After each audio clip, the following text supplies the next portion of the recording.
Suspense.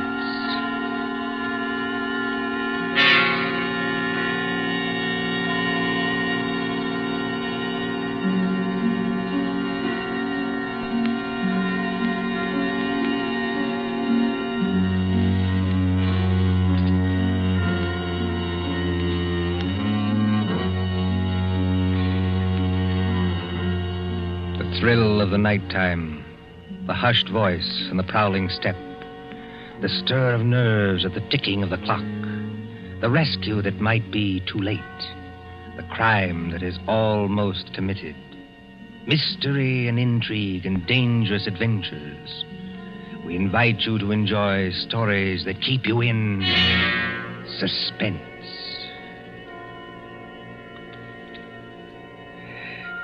Can a man stake his life against $25,000? Can another and cleverer man track him down like a hunter, stalking his prey and kill him within 5 hours? Can you make a bet with death and win? For Suspense, tonight we present Will You Make a Bet with Death by John Dickson Carr.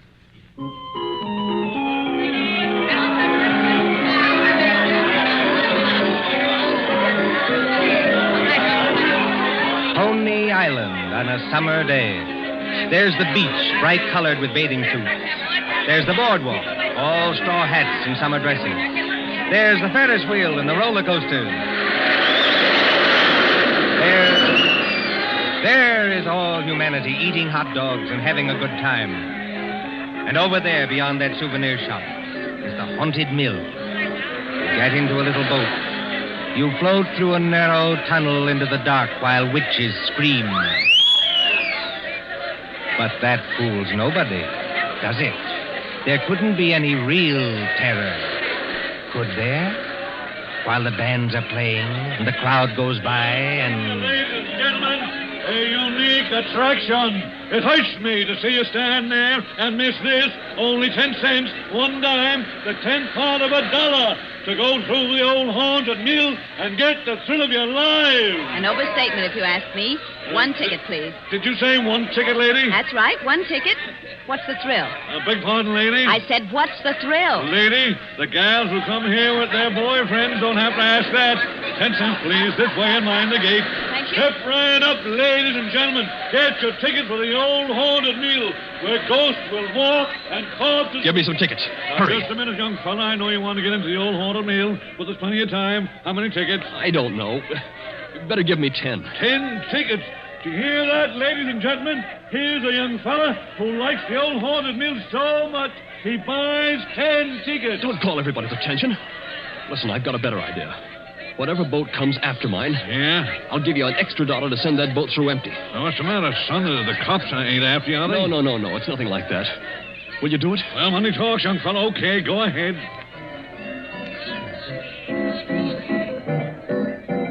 Isn't there an empty boat here? Well, really? You've got such a great objection to riding in the same boat with me? Oh, I'm sorry. I didn't mean that at all. Don't misunderstand. Then you'd better get in if you want to go. This boat's starting to move. Yeah, I better sit down. You certainly had. Look here, I want to apologize. That's quite unnecessary. This place is rather childish anyway, isn't it? Yes, isn't it? But I've seen everything else, so I may as well see this. Here we go in the dark. Oh, for heaven's What was that? sake. One of the ghosts, I imagine, from a machine. It sounded like him laughing. There isn't anybody in the boat behind us, is there? Oh, I can't see. It's pitch dark. Listen, Miss... My name is Andrews, Betty Andrews, if it's customary to exchange names in a place like this. Mine's Pendrell. Bob Pendrell. Did you say Pendrell? Yes. Do you know it? Oh, no, not exactly. It's an unusual name, that's all. I don't want you to think I'm out of my mind, though I very nearly am. But I've got 5 hours to go. Just 5 hours. At the end of that time, either I'll have won $25,000 or else... Or else? Or else I'll be dead. You know, I wish I'd kept you away from this boat. Well, there's nothing to get alarmed about. For you. I can't tell you much, but I had to tell somebody that or I'd have started yelling. There's just one other thing. Is there? In these places, they've usually got little dim-lighted rooms along the way. Yes, Exhibits. boats and things. Yes. Well, when we come to one, I'm going to get out of this boat and hide there. Just don't get alarmed, and don't tell anybody when you go out. But why should you do that? I think I see a light ahead. Well, there is a light, but... Dim, too. That's all to the good. It's... Yes? We're coming around the corner. Look, I'm going to have company when I get off. A waxed dead man on a pile of straw. Oh, I hope I can stand these noises. Goodbye, Betty Andrews. I wish we'd met at a different time. Mind the boat! Here, what are you doing? Getting out, too? Don't be an idiot. What's the idea? You need looking after, Mr. Pendrell. And if we must hide, I suppose this is as good a place as any. I won't have it. Quick, quick. There'll be more boats along. Over behind that dead man on the straw. He'll hide us. Hurry. Well... Now, Mr. Pendrell, in the queerest place I ever get into, please tell me what this is all about. I can't tell you. You said it yourself. If you don't tell somebody, you'll go crazy. Maybe you're right. It's against the strict terms of the bet. But this is the last day. And I tell you, I can't hold out any longer. Lower your voice. There's a boat coming.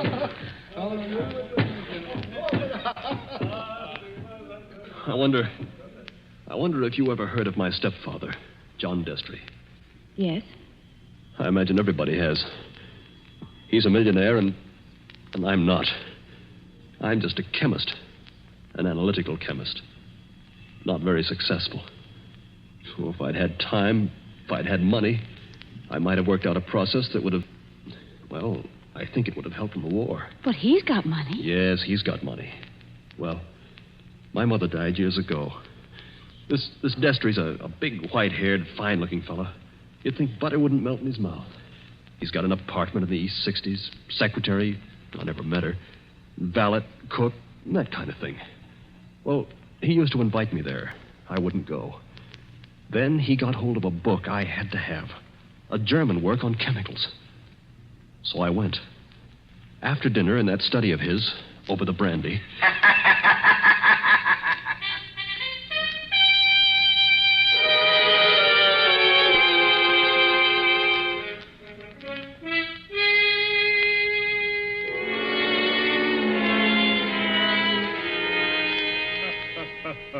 Oh, my dear Robert, you're quite welcome to the book. Don't mention it. Oh, what do you think of this brandy, by the way? It's excellent, thanks. Yes, I thought you'd like it. And now that we're all relaxed, comfortable after dinner, tell me something. Yes, Mr. Destry? You hate me, don't you? Frankly, I do. And always have. Good. Then you'll be relieved to hear I've always felt the same about you. But tell me something else. Did you ever know me to break my word? No, I never did. I'll give you that. I asked you, Robert, because I want to make a little bet with you. That is, if you have the nerve, which I doubt.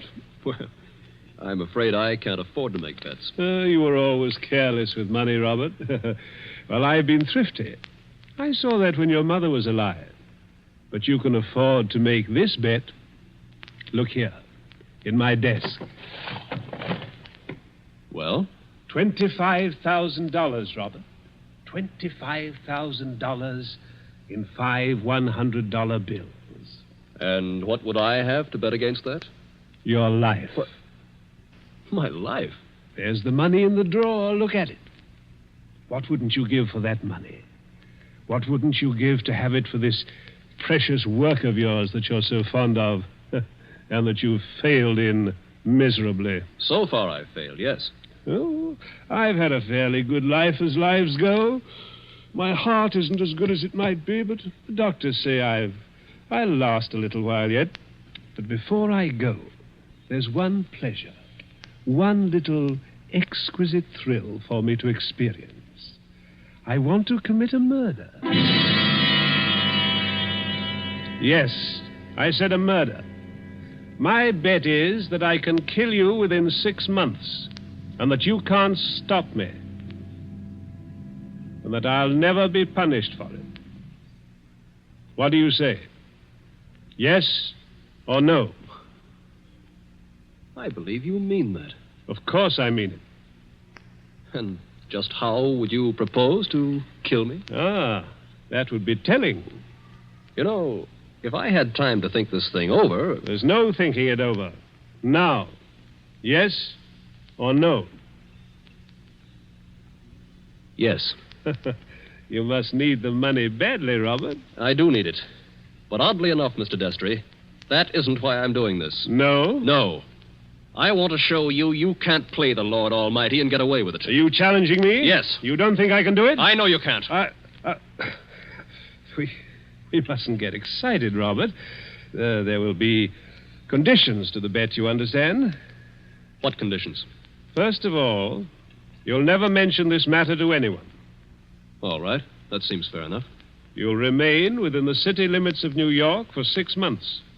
You'll spend at least 1 hour of every day walking the open streets alone. All right. You'll spend at least 1 hour every evening in your own room, alone. I may come to see you, or I may not. Trying to scare me already, are you? Finally, you'll write out a little note and give it to me. There's pen and paper on the desk in front of you. Write it now. Let's hear what I have to write before I do anything like that. You will write, I am a failure. You can't stop harping on that, can you? I am a failure, and this was the only way out. I wouldn't have done it otherwise. A suicide note? Yes. I intend to use it when I, operate. And if I won't write it? Ooh, then there's no bet. All right, I'll do it. It's now, let's see, 9 o'clock on the night of January the 10th. If you're alive and not in a madhouse... Does that go into the bargain, too? Yes. At 9 o'clock on the night of June 10th, given those conditions, you will receive $25,000. Can't you hear the dice rattle, Robert? You're playing with death now. I know it. Aren't you going to finish your brandy?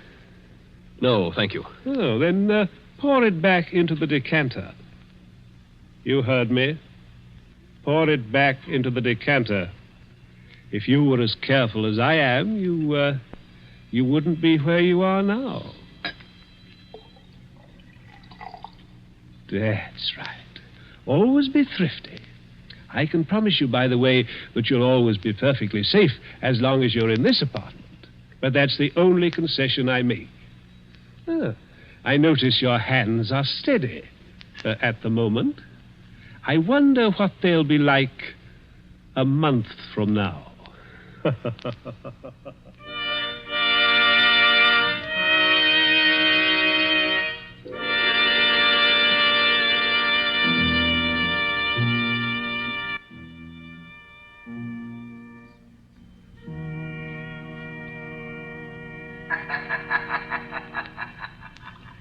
So you were fool enough to make a bet with John Destry. Listen, Betty. I want to tell you what else happened the same night. I got on a Fifth Avenue bus and started to look through that book that Destry gave me. It was a book that I wanted about poisons. Well, just as I opened it, I felt something sharp prick my fingers. I looked down, and my hands were covered with blood.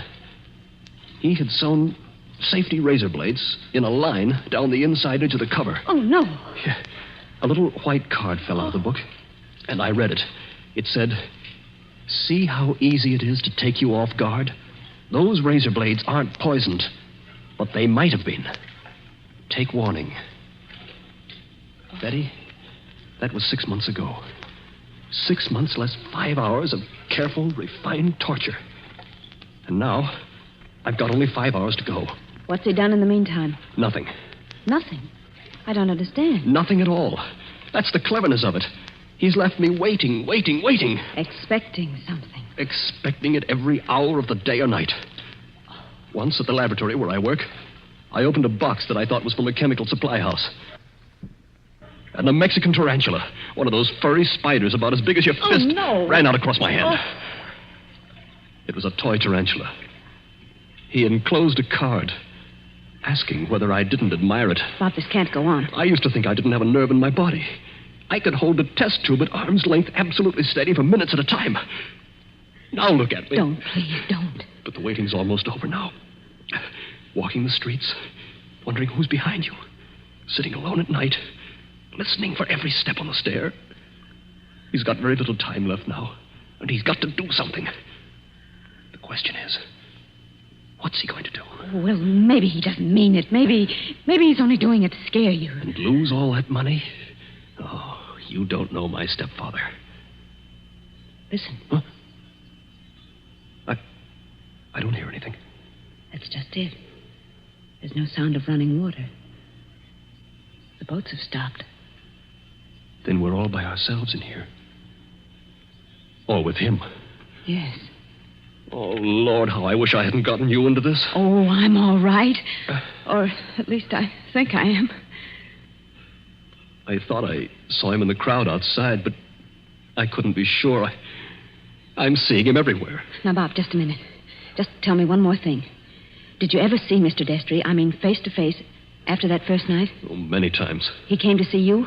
He came to my laboratory once, yes, but mostly I went to see him. And why? Because it was the only place in the world I could feel safe. He's promised that nothing should happen to you while you were in his apartment. Don't you see it was part of the torture? Night after night he'd invite me, and I'd go, right up until last night. Last night, we were in that study of his, with the devil masks on the walls, and he was sitting behind the big mahogany desk.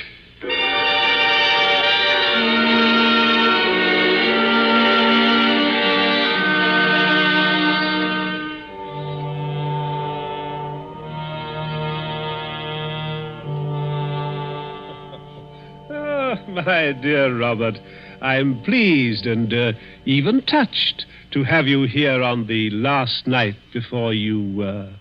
Why don't you say die and get it over with? Oh, well, let's not say die. No? The clergy contend that we never die. We only change. No. Now, let that be a consolation for you. Must you be going so early? There's that 1 hour at home rule to our bet, if you remember. I remember. You're keeping to the rule. Yes, and I mean to beat you at this if it's the last thing I ever do. The last thing I ever do. That's an unfortunate choice of phrase, Robert. My boy, you haven't a chance. Something's going to happen to you within the next 24 hours when you least expect it. Will you answer me one question? If I choose. Have you decided how you mean to kill me? I decided that 6 months ago. And you still think you can get away with it? It's a method which has never been known to fail. I give you my word of honor on that. Is it sudden? Yes, and no. Wouldn't you like to know what it is? Good night, Mr. Destry. I think I'd better be leaving. No, my dear boy, you mustn't go yet. Sit down. Pour yourself a glass of brandy. No, thanks. Then perhaps you wouldn't mind pouring me a little. My doctor allows brandy, though I'm forbidden spirits. I notice your hands are shaking quite a good deal. They weren't like that 6 months ago, were they? No. You were full of confidence then. Oh. And it grieves me to see you waste tobacco by lighting a cigarette and putting it out immediately. Oh, it's no use lying to you. But I'm going to beat you just the same. You wouldn't like to back out now? After what I've been through? You'd still have your life. I'll keep it, thanks. That's very unwise of you, Robert. Still, you must decide. Oh, I was expecting my secretary a little later to dictate some letters. But now, I think I'll leave her a message that I've gone to bed and turn in myself. Tomorrow is likely to prove an interesting day for both of us. Here's your hat, here's your briefcase, and let me wish you a fond, peaceful, and happy good night.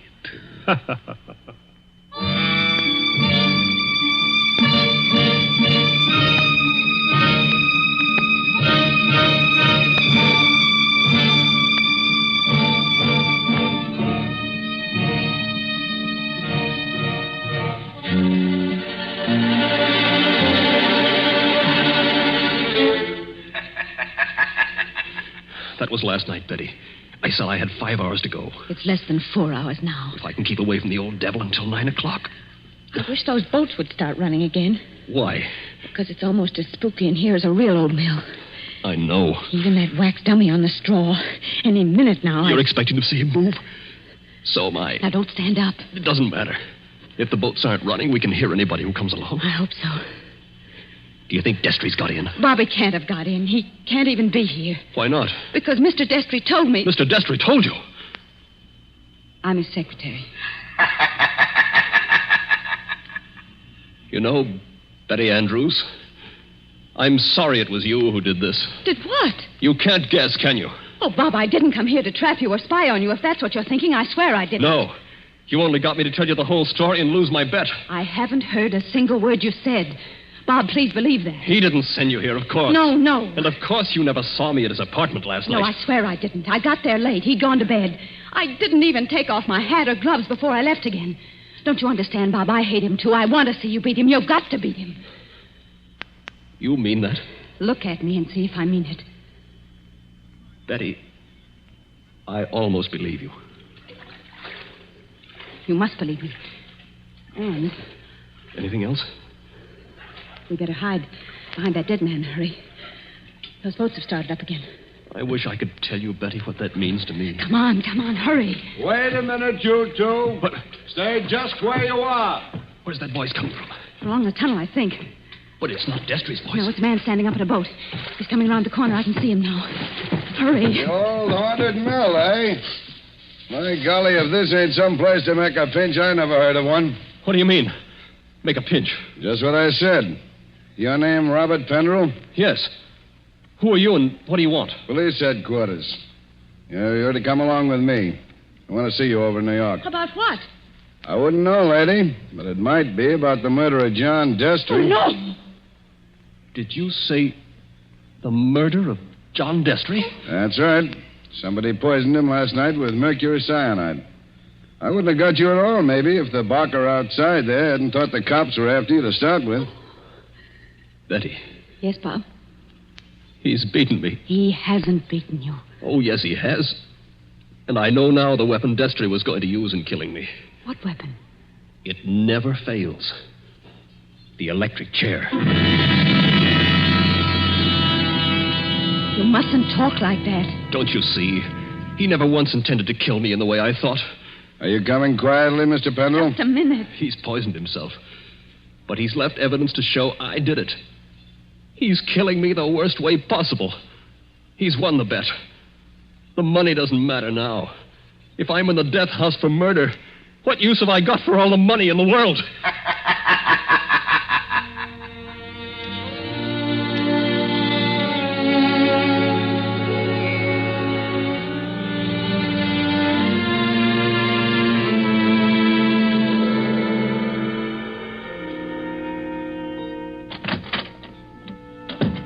Pendrell, let me introduce myself. My name's Mullen, Inspector Mullen.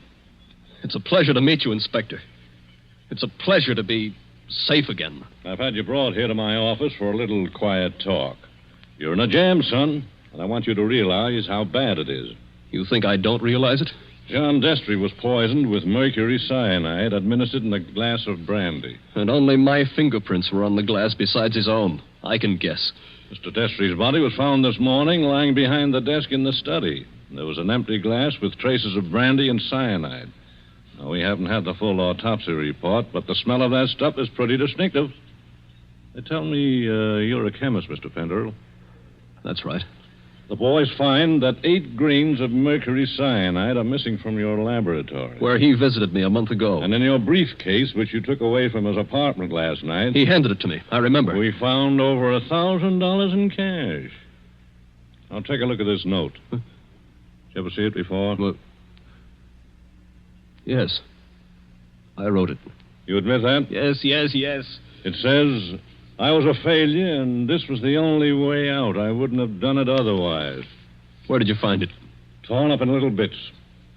You started to write a confession, and then you couldn't face the consequences. But you shouldn't have left the pieces behind. You're intimate, my boy. Unless...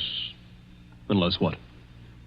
Now, if you'd like to confess here and now, and maybe we did a little deal about second-degree murder, Oh, why... Inspector, why bother to string me along? What do you mean, string you along? There's no second-degree murder on a poison charge. It's the death house or nothing. He saw to that. It's too bad you had to go and kill him, son. Didn't you know he had an aneurysm? A what? Fatal heart disease. He said that he had heart trouble, but... Heart trouble. His doctor says he couldn't have lived 8 or 10 months anyway. And you might have got something in the will. So that's why he did it. Did what? Killed himself. You still stick to that crazy story you told the boys? He's going to kill me, isn't he? With 3,000 volts of electricity. Inspector Mullen. What are you doing here, Sergeant? Didn't I say I wasn't to be disturbed? All the same, Inspector, I thought I'd better do it. There's a young lady here, a Miss Betty Andrews. I think you'd better see her. I'll see her when I'm good and ready. And I think you'd better see her, Inspector. We've just heard from Mr. Destry's lawyer. Well?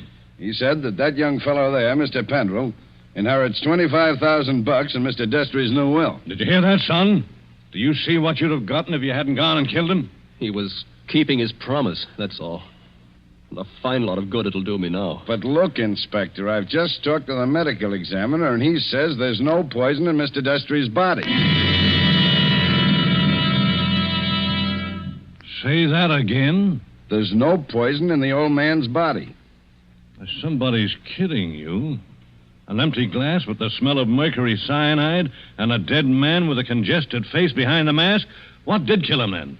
Well, if you'd like to listen to Miss Andrews, Inspector, she's right here now. I think you'd better listen, Inspector. I've been trying to tell you all afternoon. Go ahead, Miss Andrews. I've been over and over it. But until they got the medical report, nobody would listen. Can you tell us what killed John Destry? Yes. Poison killed him. But the sergeant's just been saying there was no poison in the body. Inspector, will you listen?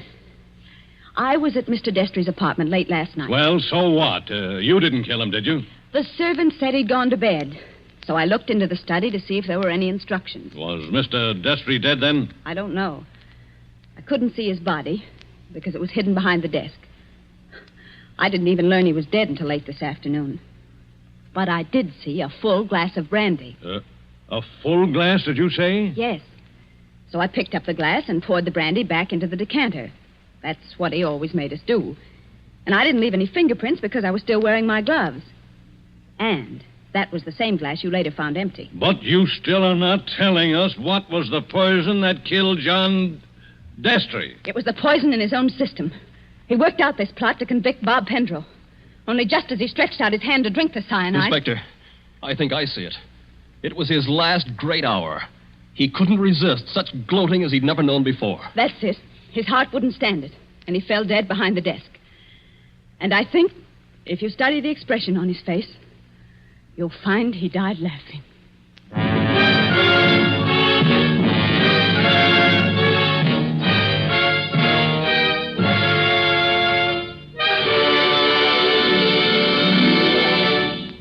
And so ends Will You Make a Bet with Death?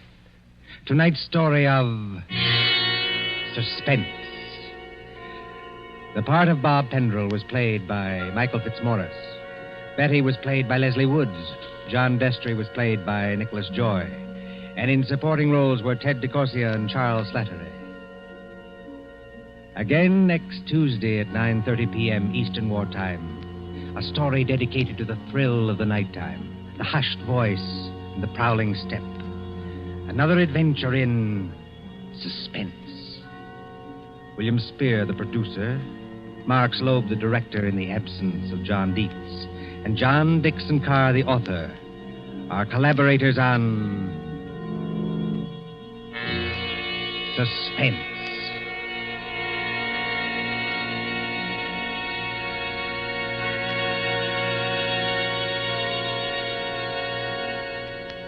This is the Columbia Broadcasting System.